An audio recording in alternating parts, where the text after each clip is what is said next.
After I accepted Jason Miller's proposal, I brought him home to meet my father. My father had been drinking heavily that night, his cheeks flushed with the kind of happiness only a parent could understand.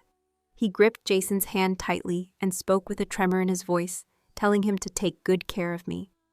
Jason nodded with solemn seriousness, his promise carrying the weight of certainty, as though nothing in the world could shake it. For a moment, I believed every word, believed that I was stepping into a future filled with love and security. Yet that same night, when the house had gone quiet and the air grew heavy with the scent of alcohol and rain, Jason held my cousin Amanda in his arms and whispered words that shattered me from the inside out. His voice was low, thick with longing as he confessed that he had pursued her and failed, and in the aftermath had chosen me as a substitute. He told her that if she would only agree to be with him, now he would end things with me instantly. In the blink of an eye, I had become nothing more than the sacrifice in someone else's love story. The humiliation stung deep, wrapping itself around my heart like icy chains. Why me, I kept asking myself. Why did I have to be the one who carried the weight of their unfulfilled desires? That Friday afternoon, as I left work, the skies broke open and rain poured down in heavy sheets, washing the city in silver. I had forgotten my umbrella and stood at the entrance of the office building with a group of colleagues watching the downpour blur the streets. The sound of the rain filled my ears, but my mind was far away, drowning in thoughts I could not share.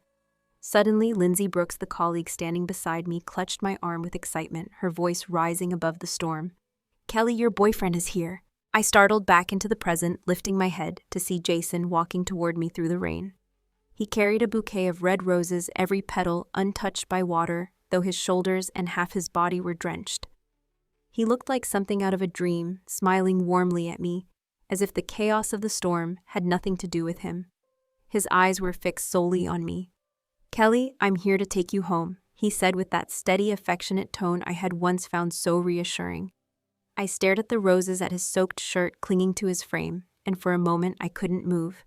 My chest tightened with a mixture of awe and disbelief, until Lindsey nudged me lightly, pulling me back into reality. I reached out and accepted the bouquet, whispering a soft thank you.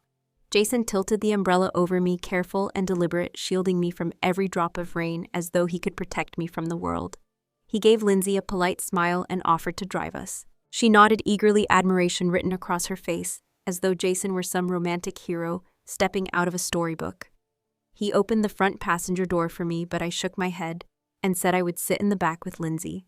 He froze for a fraction of a second before quietly closing the door and moving to open the rear one. His silence was heavy, but his movements were composed. Once we were inside, he handed me a soft, clean towel to dry myself, and then passed a packet of tissues to Lindsey. She laughed, her cheeks flushing as she whispered into my ear that my boyfriend was perfect, handsome, and thoughtful, the kind of man I should never let slip away. I glanced at him in the rearview mirror, his face calm, almost too calm, and muttered under my breath, "Yes, Jason is perfect. Almost too perfect." But the truth burned quietly inside me. He was not mine to begin with. His heart belonged to Amanda, the cousin who had grown up with me like a sister. I had met Jason in my junior year of college during an internship. Back then, I was just a nervous intern, and he was already a respected department manager. During the final round of interviews, he studied me with an intensity that left me unsettled, his dark eyes lingering as though searching for something he had lost. He lowered his gaze to my resume, asked for my name, and when I told him I was Kelly Dawson, his lips curved into a smile that seemed to light the dim room. His expression struck me with a force I had never known, like a night-blooming flower, opening under the moon, impossible to look away from. I got the internship, and from the start, Jason treated me with a kind of attention that was careful and deliberate, never crossing a line, but always making me feel seen. His guidance carried warmth, the kind that wrapped around me like a protective shield. He was strict with everyone in the office, demanding excellence, yet his fairness earned him a reputation that people respected. And it wasn't just me he treated well. He had this way of commanding a room without crushing anyone inside it. What surprised me most was that we shared the same alma mater, even having attended one mandatory class together without knowing it. The 6 months of my internship flew by, and when it ended, I returned to campus to focus on my thesis. Still, we stayed in touch. One evening after I posted something vague and melancholy online, Jason messaged me privately asking what had happened. I didn't know why I told him everything, but as the words spilled out, I felt lighter, as though confiding in him could untangle knots I didn't even realize I carried. I assumed that would be the end of it, a small comfort in passing, but that night as I left the library there, he was standing by the gate waiting. He took my bag from my hand with an ease that felt natural, asking if I wanted to grab something to eat. We ended up at a small diner that students frequented, the kind of place where the tables were worn and the food tasted like home. The owner recognized Jason, immediately greeting him with warmth and teasing that it had been a long time since he had seen him there. "And when did you get such a pretty girlfriend?" the man joked, his eyes glancing at me with amusement. My face burned red instantly, and I couldn't stop myself from looking at Jason. He laughed it off quickly, waving his hand, saying it wasn't like that. My heart dipped, but before the heaviness could settle, he added lightly, "She just hasn't agreed to be mine yet." His eyes met mine, sparkling with mischief and sincerity, and for the first time my heartbeat betrayed me, stumbling over itself, as though trying to catch up with the moment. I lifted my head in surprise and met Jason's gaze. His eyes curved in a smile that seemed to bend time itself. My heart skipped and stumbled as if it had lost the rhythm of its own beat. Dinner ended far too quickly, and he insisted on walking me back to my dorm. On the way, he spoke with gentle patience, offering reassurance for every insecurity I hadn't even voiced aloud. When we reached the gate, I reached out to take back my bag, but he did not let it go. The strap remained caught between us, his hand firm, his eyes more serious than I had ever seen. "Kelly, what do you think?" he asked softly. I had been pursued before, but never in my life had I felt my mind go blank like that. My breath suddenly shallow, my chest tight, as if the world had narrowed to just the two of us. I did the only foolish thing I could think of. I yanked the bag from his grasp and ran. Back in my room, my pulse still galloping, I buried my face in the pillow and cursed myself. What was I running for? Why hadn't I just nodded? Why hadn't I said yes? Would he think I didn't like him? The more I thought about it, the angrier I became, furious, not at him, but at myself, hitting my forehead against the pillow with the hopeless wish that I could rewind time. Then my phone buzzed. It was a message from Jason. "Kelly, I hope you don't feel pressured by what I said today. Liking you is my choice." My fingers trembled, my heart pounding erratically, and I drew in a deep breath before typing out the words slowly, deliberately. "From now on, this is about both of us." That was how it began. That was how we became us. 3 whole years passed with Jason Miller as my boyfriend, and those years felt like the happiest of my life. He was steady, mature, composed, and careful in the way he carried me through the days. With him, every morning felt lighter, every night warmer. Last month on my birthday, he slipped a ring onto my finger, a ring he had designed himself. The moment that cool band touched my skin, when the diamond caught the light and his eyes held nothing but me, I felt the purest happiness I had ever known. The next day, I took him back home to meet my father. My mother had died when I was a child, and from that moment on, my father had been both parents in one. He raised me alone, working harder than any man should have, to pouring all his love into me, as though I were his only reason to keep going. Knowing I was bringing Jason home, my father woke at dawn and went to the market, picking through the freshest fish and vegetables, bragging along the way to neighbors and friends that his precious daughter was coming home with the man she would marry. That evening, he prepared a table heavy with dishes flavors that carried my childhood, and even bought bottles of wine. I hated seeing him drink because his health had grown weaker over the years, but when I asked the doctor once, he told me that my father's illness was of the heart, not the body. What he needed most was joy. And so through the years, I had always tried to shield him from my struggles and brought him only good news, hoping that each smile would stretch his days a little longer. Seeing him so happy that night, I could not deny him the small indulgence. I leaned close and told him firmly that tonight would be an exception, only tonight. He laughed and promised like a child caught in mischief, agreeing it would be just this once. His laughter filled the room, but before I could breathe it in, the doorbell rang. When I opened it, I froze. Standing there was Amanda Dawson, my cousin, the girl I had grown up with like a sister but hadn't seen in years. "Amanda," I gasped. Startled, "What are you doing here?" She glanced past me into the house, her lips curving into a smile that didn't quite reach her eyes. I heard you were back, so I came to visit.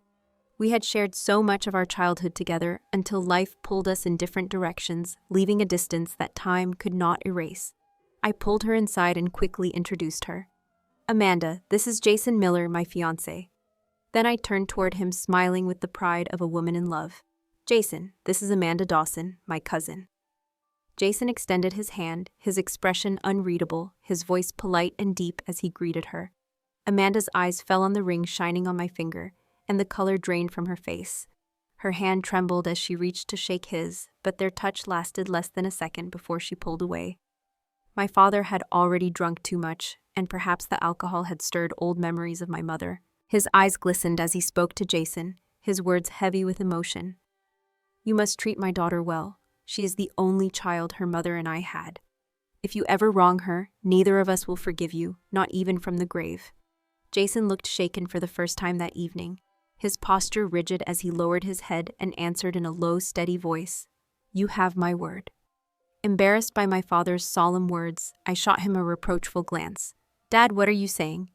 I guided him carefully to his room and settled him into bed before closing the door behind me. When I returned, I found Dawson and Amanda sitting at the table, their eyes downcast, eating in silence, as though speaking to one another would expose something they both wanted to keep hidden. The atmosphere was strangely heavy, but I brushed it off. Of course they would be awkward, they had only just met. I tried to lighten the moment, smiling as I teased Dawson. I never thought I'd see you at a loss for words. I always thought you were good at handling any situation. He smiled faintly but said nothing, his silence pressing like a weight I couldn't quite understand. Dawson gave a faint smile and said nothing, his silence hanging in the air like smoke. My tolerance for alcohol was poor, and after a few drinks, my head grew light and the room began to sway. He leaned close, his voice soft but firm, telling me to rest, promising he would take care of everything else. I didn't argue. I let him guide me back to the bedroom, the weight of exhaustion pulling me under. I drifted into sleep with the faint warmth of wine still burning in my chest. But sometime past midnight, I reached across the bed and my hand touched nothing but cool emptiness. The space beside me was cold. My eyes opened groggily, and confusion seeped in. Where was Dawson? I sat up slowly, the fog of drink still clinging to me, and slipped out of the room. At the doorway, the sight that greeted me burned itself into my memory forever. Dawson stood with Amanda in his arms. They were pressed together as though the world had disappeared around them. The shock hit me like a blow to the skull, sobering me instantly. The dizziness evaporated, leaving behind only a hollow ache that spread through my body. Dawson held her tightly, his arms wrapped around her, as though he wanted to fuse her into himself. His voice was low, rough, aching with something that sounded too much like truth. Amanda. I couldn't win your heart, so I chose your cousin instead. If you would agree to be with me now, I would leave her without hesitation. I opened my mouth, but no sound came. My throat locked, my chest constricted, and all I could do was stand in the shadows, paralyzed like some frightened animal watching them, with my heart sinking deeper and deeper as though it were being dragged into quicksand. Memories rose, colliding with the present in cruel contrast. Early in our relationship, when love had felt new and fragile, I had asked him a foolish question, one born of innocence and insecurity. Am I your first love? It had been childish, a question that invited pain. Because he was older than me by several years, and of course he might have had others before.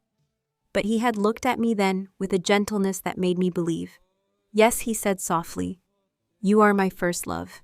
I had been stunned, almost giddy with joy, clinging to that confession, as if it were a promise carved in stone.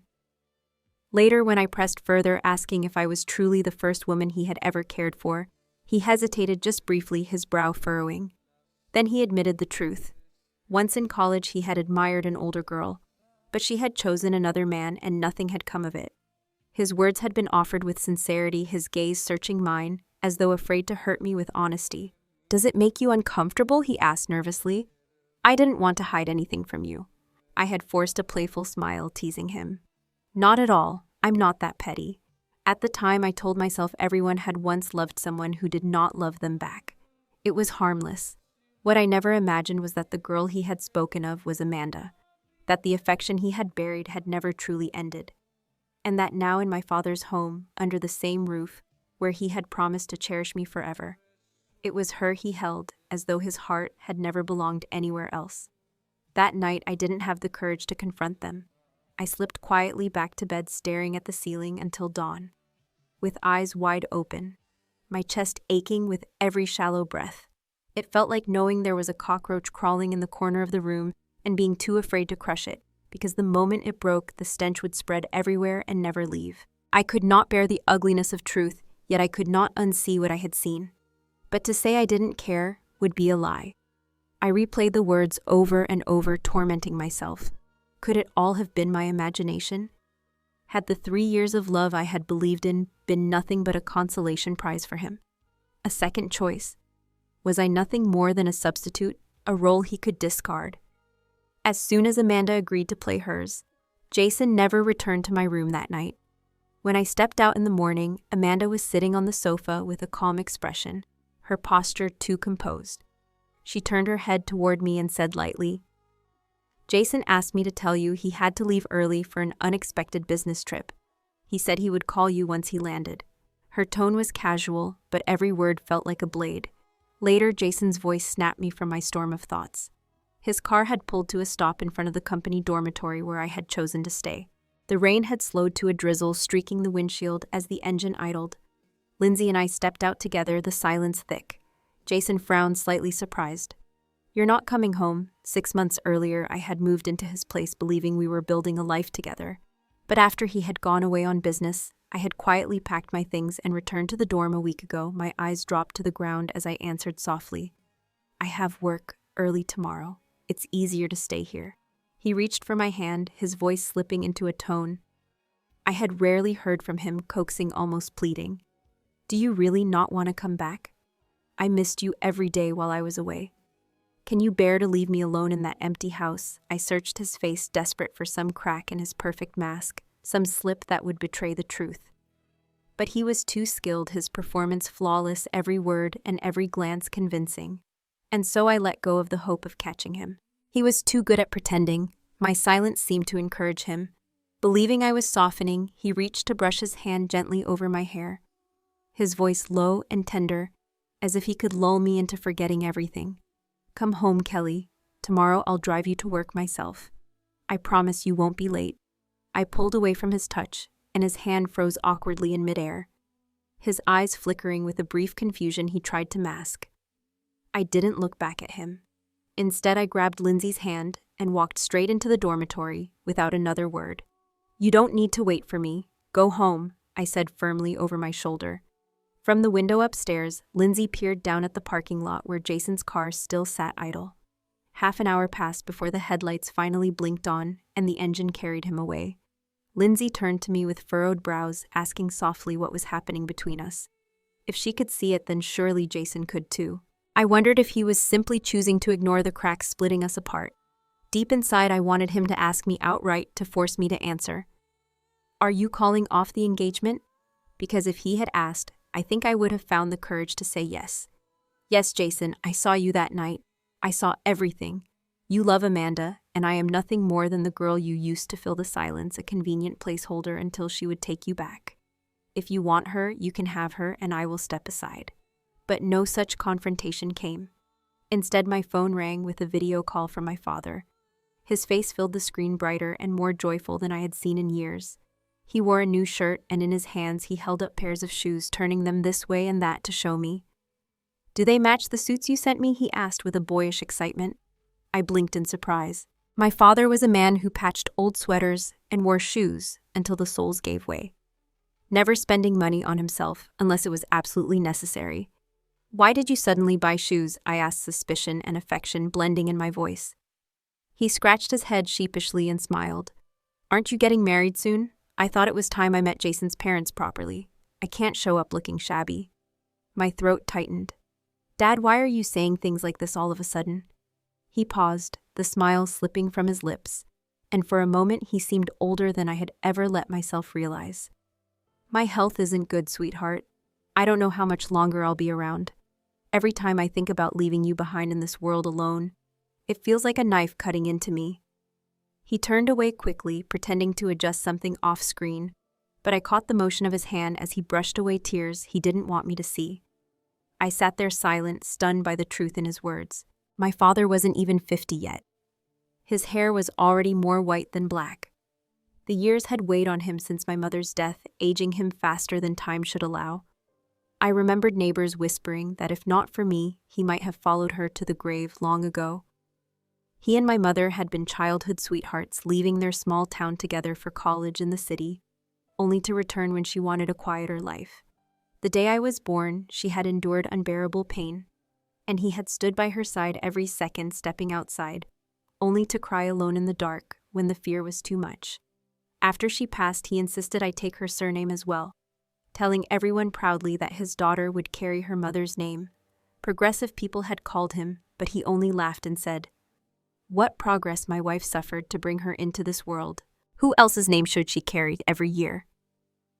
On my mother's death anniversary, he set the table with her favorite dishes, laid out an extra pair of chopsticks, and ate in silence, as though she were still beside him. Now, as he looked at me through the screen, all he worried about was me. "Jason is a good man," he said gently. "With him by your side, your mother and I can rest easy." My eyes burned, but the words I needed lodged in my throat, heavy as stones. The truth that Jason and I might never marry, that his heart was already with Amanda. I couldn't bring myself to say it. Instead, I promised myself I would confront Jason soon. No matter the outcome, whether it ended in heartbreak or in mending, I needed to know if what he had whispered to Amanda that night had been real. I could not let 3 years of my life dissolve into nothing but illusions. Determined, I went to his apartment, my chest tightening with every step. But when I keyed into the passcode, the keypad flashed red and displayed wrong password. I froze, staring. The code was my own birthday one. I had set myself a combination as familiar as my own name. It could not be wrong. I tried again, slower, more carefully, but the rejection glared back at me. Shock wrapped around me like a noose. What could it mean? With no other choice, I pressed the doorbell. The door opened, and there she was. Amanda stood before me wearing an apron, her hair pulled back casually, looking every bit the lady of the house. My breath caught, and all the words I had prepared shriveled in my throat. The scene was grotesque in its irony, almost comical in its cruelty. A laugh burst out of me, brittle and jagged, sounding more like a sob than mirth. Amanda fumbled nervously, wiping her hands on the apron, forcing a smile that didn't hide the flicker of guilt in her eyes. "Kelly, why are you here?" she asked, trying for innocence. My lips curved upward in a bitter smile as I whispered back, "Why wouldn't I be here? Why shouldn't I be here?" I asked quietly. My words edged with bitterness before I realized I had revealed too much. Amanda blinked, flustered, and rushed to explain. "Jason told me you were staying at the company dorms for now. I thought you wouldn't be coming back." I repeated the name she had just used, Jason. Tasting the sound of it in my mouth, dragging out each syllable, not rushing to expose her, not yet. "Since when have the two of you been so close?" I asked, my voice deceptively calm. She lowered her head, fumbling for an answer. "Actually, Jason and I knew each other back in college. We just hadn't seen each other for years." It was then that Jason himself stepped out of the hallway, his presence filling the space with a heavy stillness. I looked at him with a half-smile that was nothing like joy. "You never told me that." His reply was steady, controlled, as if he had rehearsed it. "I only realized when I saw her at your house. I was shocked, that's all. I hadn't had the chance to tell you yet." He bent down and opened the shoe cabinet, retrieving a pair of brand new slippers for me, but my eyes had already dropped to Amanda's feet.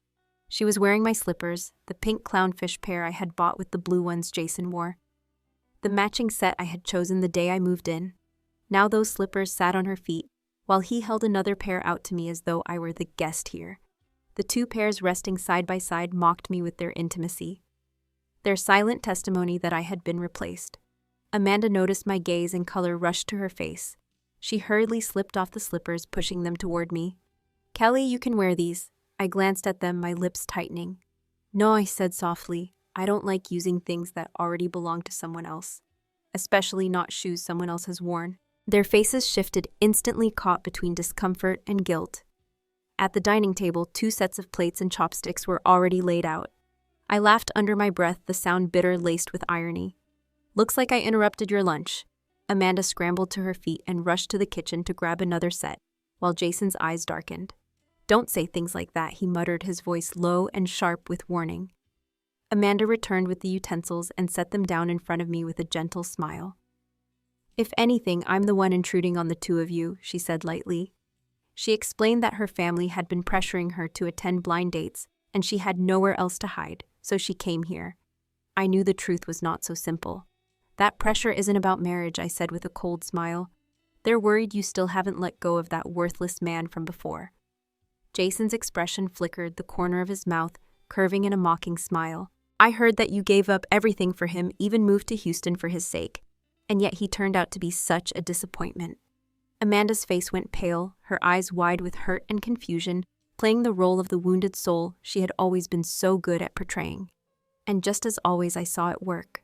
In Jason's gaze, there flashed a glimmer of pity, quick but undeniable.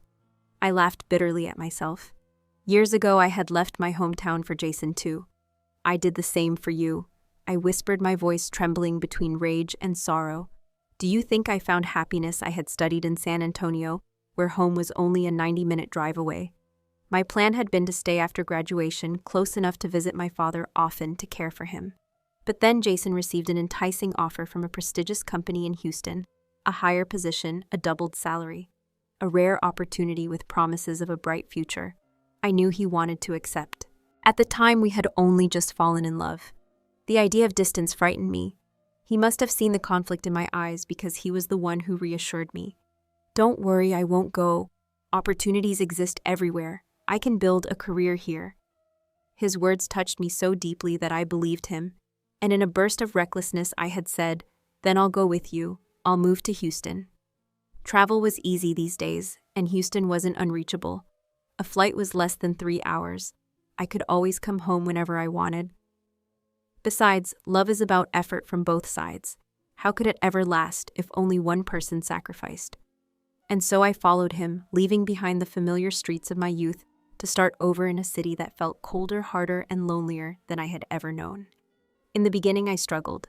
The food was strange, the climate harsher, the people harder to read. I had no friends, no familiar rhythms to anchor me. Work was difficult to find, and anxiety pressed down on me every night. But Jason was the one who softened it all, the one who helped me adapt, who guided me into this new life. Little by little, I adjusted. Slowly, I began to believe that as long as love was strong enough, no distance or hardship could matter. And I clung to that belief, telling myself that geography was nothing compared to the bond we shared. Jason's expression shifted, the warmth draining from his features until only a thin mask of composure remained. He reached across the table and took my hand in his. His voice, gentle, practiced, almost soothing. "Kelly, I will never let you down." Amanda's eyes locked onto our joined hands, her face paling, her lips trembling. Suddenly, she pushed her chair back, rising so abruptly that it startled both of us. "I shouldn't be here. I've already intruded too much. I'll find a hotel." Her voice wavered with emotion, her eyes glistening as she turned away. Outside, the rain beat harder against the glass, each drop falling heavier than the last.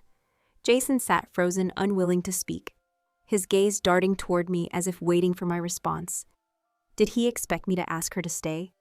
To play the gracious host, to ease the guilt for both of them? I would not. I pulled my hand from his grip and said evenly, "That's fine. There are plenty of good hotels nearby. If you need, I can recommend a few. After all, I've been staying in the company dorms lately. It wouldn't look right if people assumed you were living here with him." Rumors spread easily. My words were calm, but the sting in them was deliberate. Amanda faltered, caught off guard, then disappeared into the living room to gather her things. Jason's composure cracked for a moment, a flash of worry crossing his face, though he quickly forced himself back into a mask of neutrality. "Kelly, you didn't have to drive her away so quickly," he said, his voice low, almost reproachful. "It's still raining outside. She's your cousin." My laugh was quiet but laced with venom. "Yes, she is my cousin. She is not yours, so why are you more worried for her than for me?" My eyes fixed on his, my voice cool but sharp.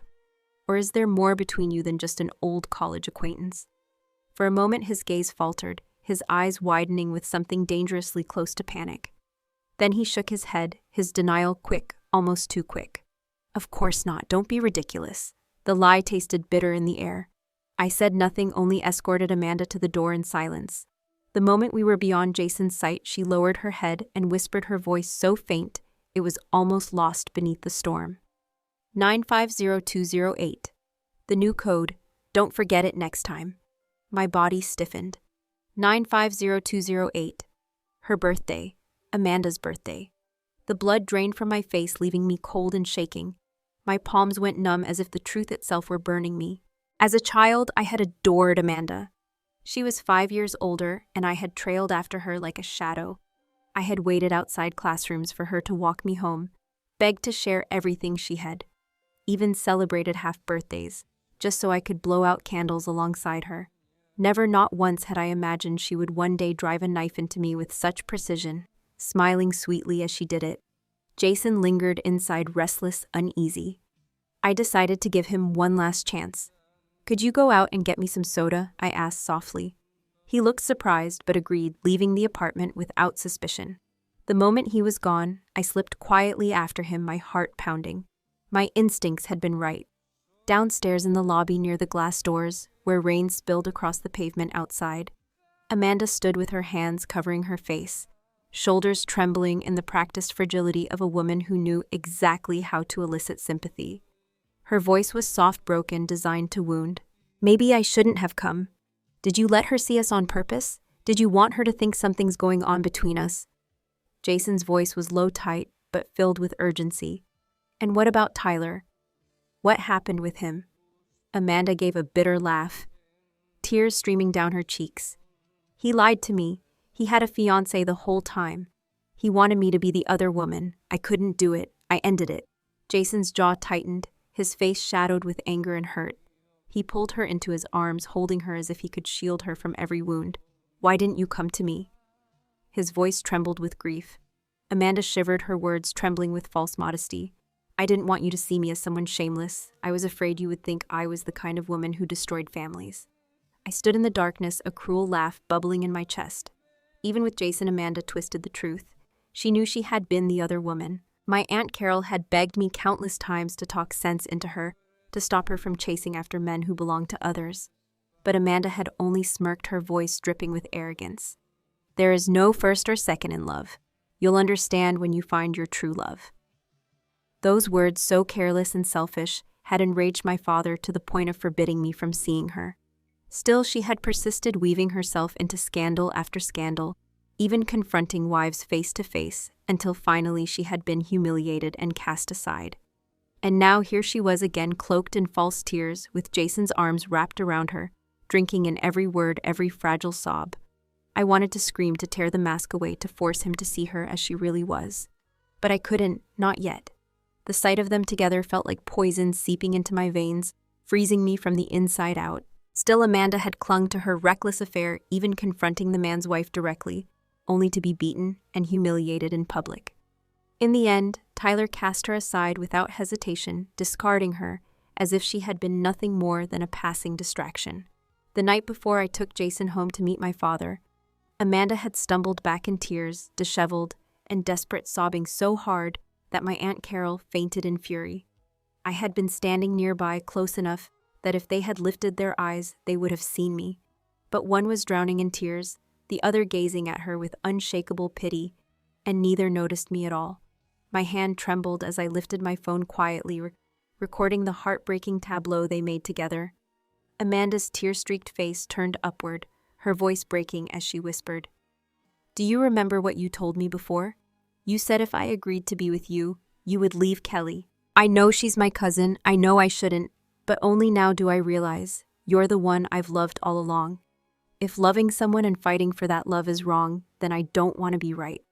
Jason's eyes filled with turmoil, his lips parting with hesitation, torn between the life we had built and the ghost of a desire that had never died. Just then, the front doors of the building swung open, spilling harsh fluorescent light across the lobby, and the spell shattered. They turned together, and at last they saw me standing there. Jason's face drained of color. He pushed Amanda away instinctively, as though distance could erase what I had just witnessed. I stepped forward, my gaze like ice cutting through both of them, my voice steady, merciless. "Your promise, Jason, it still stands. But I'll spare you the trouble. I'm ending it first. You're free to be together now." My lips curled into a cold smile, each word sharp with contempt. "Only one condition. Keep this filth from reaching my father. If he ever hears of it, I'll make sure your touching little love story spreads to every classmate, every colleague, every family member you've ever known." I turned on my heel, but Jason made a desperate move to follow his hand, twitching toward me before he froze under the weight of my stare. He stopped, his eyes brimming with despair, and forced a weak laugh. "You're angry right now, Kelly. When you've calmed down, we'll talk. It's not what you think." I glanced back at him, my eyes empty, my voice flat. "I am calm. This is the clearest I've been in a week." And I was, huh? In that moment, I felt no hysteria, no wild grief, only a sharp, cold certainty. I had made the right decision. I thought that when the day came, I would walk away like a heroine in some drama, head-high heart, unbroken, untouched by regret. But as soon as I sank into the car, the tears spilled silently down my cheeks, blurring the city lights beyond the rain-soaked glass. 3 years together, he had been my boyfriend, my mentor, my superior at work, even at times my teacher. I remembered my first week in Houston, overwhelmed by my new job, when I had nearly collapsed under the weight of expectations. I had poured all of myself into a presentation, working without rest, only to discover a catastrophic error 2 days before the deadline.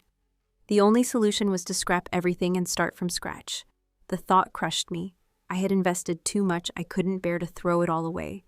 But the more I tried to patch it, the deeper I sank into panic. Jason had found me, then slumped over my desk, my world collapsing. He didn't scold, didn't sigh in frustration. He lifted my chin gently, his eyes firm and steady. "The cost doesn't matter if the decision is right. Start over. I'll be here with you. We'll get through it." His faith had become my strength. I abandoned the flawed draft and worked tirelessly through 24 sleepless hours, pouring every ounce of myself into a new plan. And I had finished it just in time. I remembered waking up after a day and a night of dreamless sleep, finding him still there, watching over me, worry etched into his face. "Are you hungry?" he had asked softly. "Want me to take you out for something good?" He had been so good to me, so unfailingly steady, that everyone around us would ask when the wedding was coming. Friends said we made them believe in love again. I had believed it too. But now those memories twisted like knives. Had it all been real? Or had I been nothing more than Amanda's shadow, the convenient stand-in he had chosen because the woman he wanted had rejected him? I thought of the slippers at the door, the code lock changed to her birthday, the way his eyes softened for her even when she lied. I had been blind, willfully blind, believing in a love that perhaps had never truly existed. People used to say we made them believe in love again, that watching us together was like watching a miracle in a world too jaded for fairy tales. I once believed it too. I believed Jason was the one person, aside from my father, whom I could entrust with every fragile piece of myself. But in the end, it was Jason who shattered every illusion I had about happiness. It turned out that everything had been built on lies. He hadn't pursued me, cherished me, or loved me because of who I was. He had chosen me because I was Amanda's cousin, because I was the closest he could get to her. I was never his first choice. I was a stand-in, a substitute, a tool he used to challenge her and remind her of what she had walked away from. The truth cut deep, but I was not the same girl I had been 3 years ago. I was no longer fragile, no longer willing to destroy myself under the weight of mistakes or blame myself until exhaustion consumed me. I remembered Jason's own words once when I had faced failure at work. The cost should never dictate the decision, he had said. If something was wrong, the only answer was to start over. That memory hardened inside me now. If love itself had been a mistake, then the only solution was to let it go. I knew the pain would come sharp and merciless, but it would pass. All I had to do was sleep long enough for the ache to dull. Tomorrow I would wake as a new version of myself. I requested 3 days off from work, stocked the fridge with enough food to last, and closed myself off in the quiet dorm room Lindsey had left behind while she traveled. I turned off my phone, crawled under the covers, and let the world fade. For 2 days and 2 nights, I slept as if my body had been starved for rest, as if my mind had begged for escape. But when I finally opened my eyes, the world I returned to was darker than any nightmare. My father had suffered a stroke and was in the hospital. The news came from Jason himself.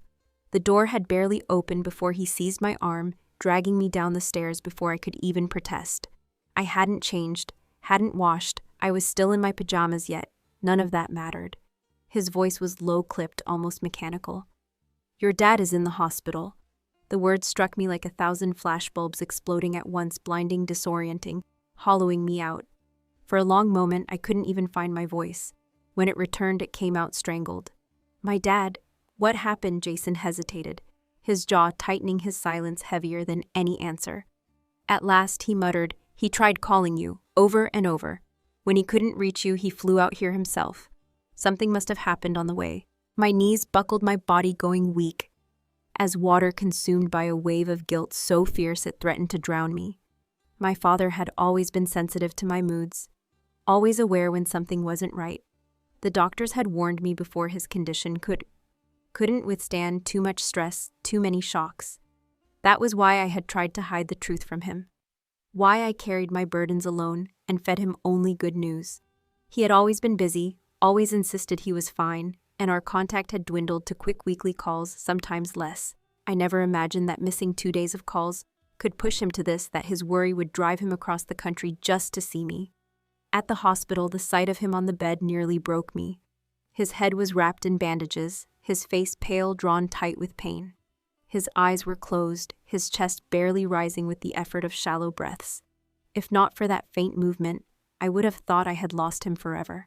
The doctor's voice was calm, clinical, stripped of all empathy as he explained. The patient suffered a sudden cerebral hemorrhage, which caused oxygen loss to the brain. He is currently in a vegetative state.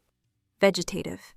The word echoed through my skull, splintering everything inside me. My vision blurred, the floor tilted, and I would have collapsed if Jason hadn't caught me. My sobs tore through me, my entire body shaking as tears soaked his shirt. He didn't recoil, didn't scold me. He only held me and murmured softly, "It's all right, I'm here. Your dad will be all right." I couldn't bear to leave my father's side, so I rented a small hotel room across the street from the hospital. My 3 days of leave vanished quickly, and soon my company was demanding my return, but I couldn't bring myself to walk away. I resigned instead. Every day I sat beside his bed talking to him, as though he could hear, wiping his brow, massaging his hands, refusing to let him drift away completely. Time blurred into endless days and sleepless nights, yet his condition remained unchanged. I felt like a woman stranded in the middle of the ocean, clinging to a splintering piece of wood, too terrified to let go. I prayed in whispers, in broken fragments of hope.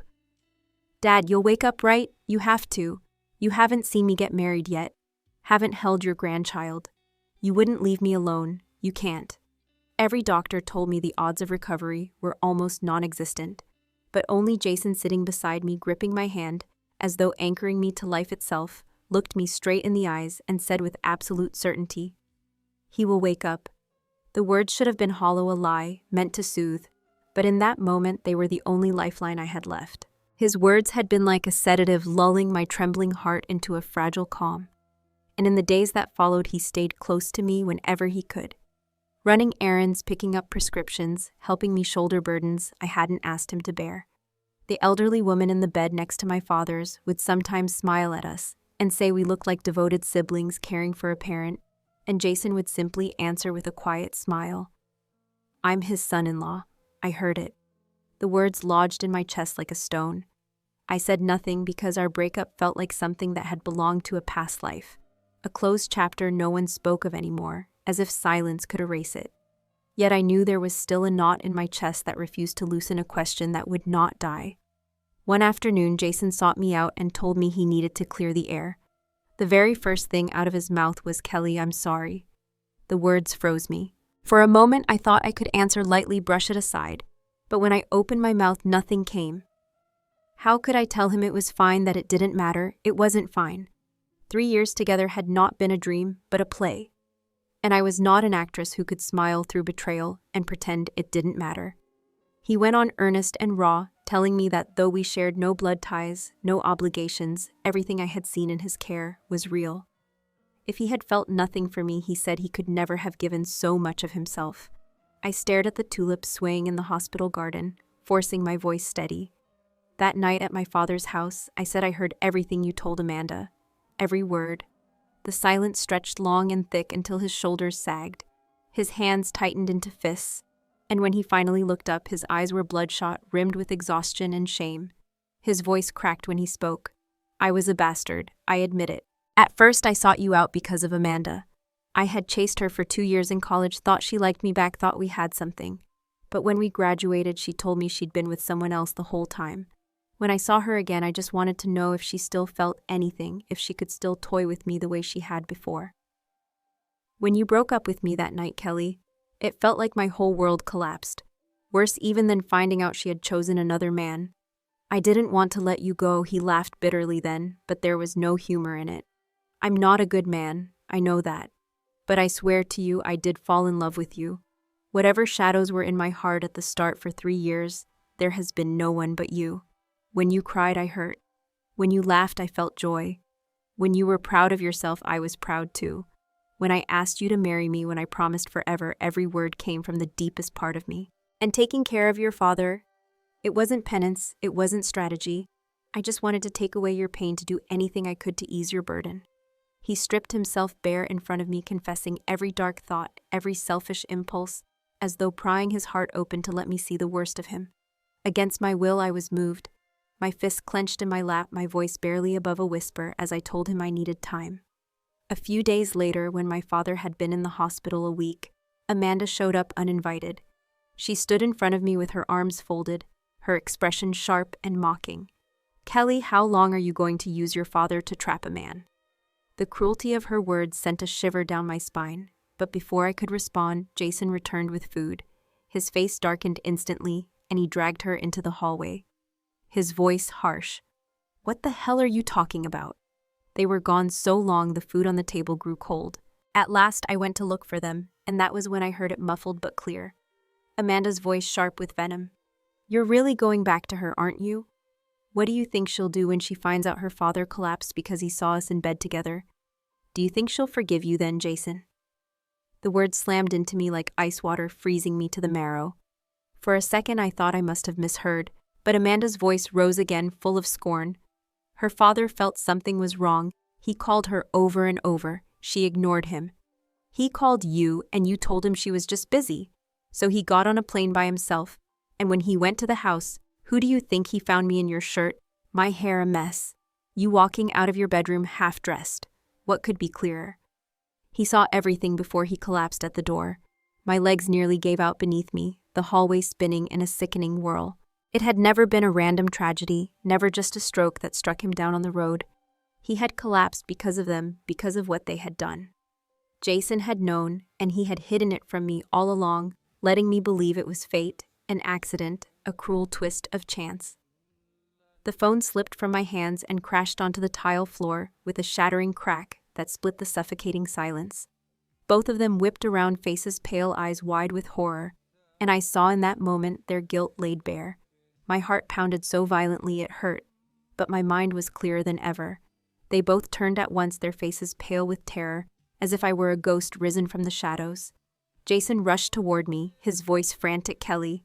But I bent down first, my fingers closing around the phone I had dropped, and I calmly pressed stop on the recording, capturing every word of their filthy exchange. I straightened slowly, each step forward, deliberate, my fury mounting until it felt like I could rip them apart with my bare hands. Jason Miller. I hissed, my voice shaking with rage. Has it been fun lying to me all this time? The doctor once told me that people in a coma can still hear everything around them. That meant my father had heard it all. Every whispered betrayal, every hidden truth, every poisonous word. He must have been weeping in silence, his heart breaking inside his unmoving body, while Jason stood at my side, pretending to comfort me, promising me hope, assuring me my father would wake, when perhaps in his heart, he was praying he never would. My skin crawled as if I had been touched by something rotten. I turned on Amanda, my smile sharp as a blade. What did my family ever do to you? My father took care of you and your mother for years. Did he ever wrong you, did I? Her eyes darted away, her voice shrinking to a whisper. I never meant to hurt you or Uncle Frank. It's just, love has no logic. My laugh tore through the air, harsh and cruel. Love, you dare call this love? Your father called it love when he abandoned his wife and daughter to chase pleasures elsewhere. And you, my voice rose, every word striking like a whip. You call it love when you steal another woman's fiancé, when you demand a place as if you were entitled to it, when you drive a wife to near miscarriage with your shamelessness. Amanda Dawson. What you have is not love, it is filth, it is disgrace. Jason's face twisted as he finally looked at her with something other than devotion. There was shock there and disillusion, as though he was seeing clearly for the first time. But I no longer cared what he felt. My fist shot forward, connecting with his cheekbone, in a sharp crack that echoed in the sterile hallway. He staggered back, clutching his face as I glared at him. "Get out, both of you, now, or I call the police." But I was not done. I had suffered in silence long enough. That night I spread the recording far and wide. Every chat group of classmates, colleagues, relatives, even the company's internal mailing list. And to ensure no one misunderstood, I wrote a detailed summary and attached a neat diagram of our twisted triangle. The story spread like wildfire. Gossip mongers posted it on social media, and within hours, Dawson Miller and Amanda Dawson were infamous, but not in the way they had ever dreamed. Their names became synonymous with betrayal and disgrace. Amanda's own mother, Carol Dawson, threw her out, declaring her no longer a daughter of hers. Amanda had no job, no money, nowhere to go, and crawled back to Dawson. But Dawson was drowning himself. His company's stock price plummeted from the scandal, and the board wasted no time in firing him. With his name a laughingstock, no one else would hire him. His days filled with scrambling to survive, not chasing me.